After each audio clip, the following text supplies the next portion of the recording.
Alright y'all, welcome back to the channel and to another 22 test here. And right off the bat, I apologize. You may be able to hear the airplanes in the background, but they're busy doing something over at the airport today, so it's what we have to work with.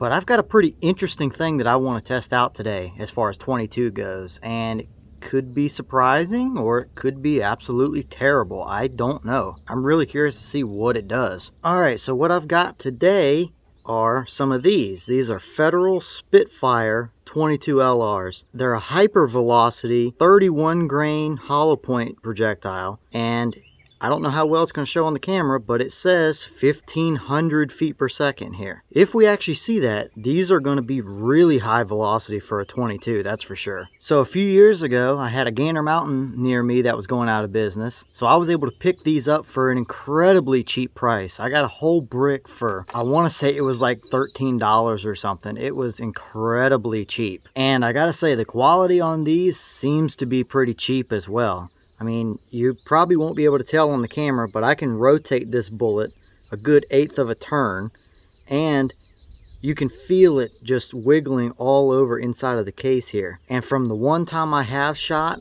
a couple of these, I was using a Marlin Model 60 on just some plinking targets, and they just felt very sporadic to me. So definitely it could be junk ammunition for all I know.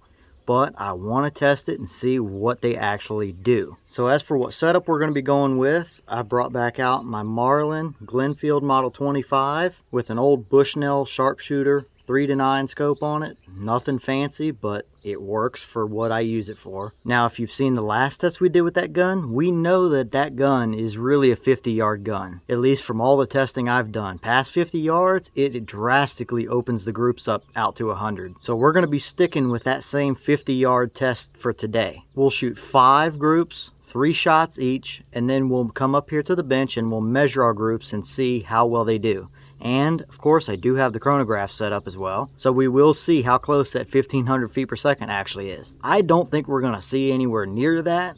I'm saying maybe 1300, but we'll see. And I will mention, between groups I will give the barrel a couple minutes to cool down, even though it's 22 and it shouldn't really make a whole lot of heat for what we're doing anyway, but I will give it a few minutes to cool down. So what we get for groups is really kind of what we get. So enough talking, let's go over here and get everything set up and shoot our groups and measure them and see what kind of numbers we can get out of these things.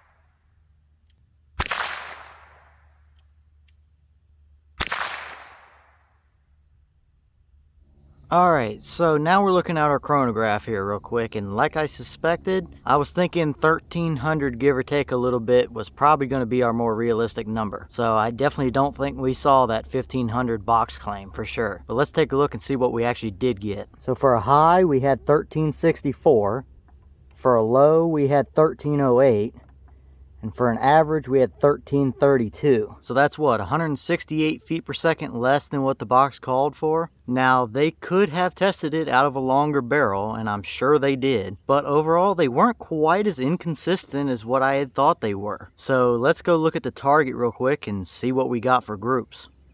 Alright, so now we're looking at our target here, and I do have my digital calipers to measure these groups. And like I said earlier, I did wait a little bit between groups, so what we have is realistic results at 50 yards. So let's measure this first group up in the top left and see what we got out of that one.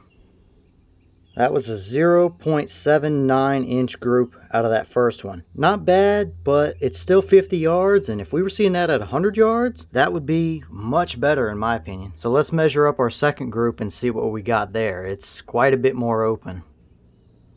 Alright, so that group gave us a 1.44 inch group here.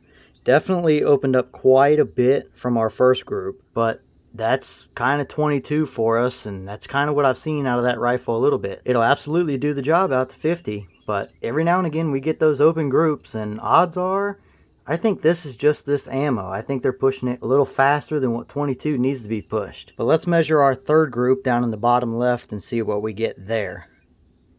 Alright, that one opened up to a 1.75 inch group. Quite a bit larger still. I mean, if you're looking at a squirrel or a rabbit or something, that would still do the job. But we're definitely starting to open up. So a little bit inconsistent so far. But let's look at our fourth group down in the bottom right and try and measure that one.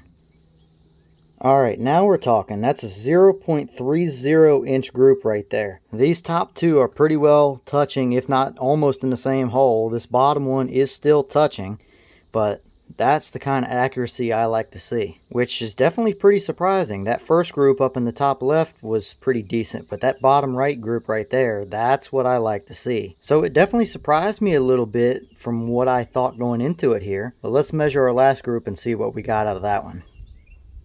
Alright, so that group gave us a 0.79 inch group. Not terrible by any means, but it's clearly not our best group of the day. This fourth group down here in the bottom right, that's what I wanted to see out of all of them. But that's 22, and even though it was a little bit inconsistent, it definitely surprised me from my initial impressions about it several years ago when I tried a few rounds of it. So overall, it doesn't look too bad so far, from this test anyway.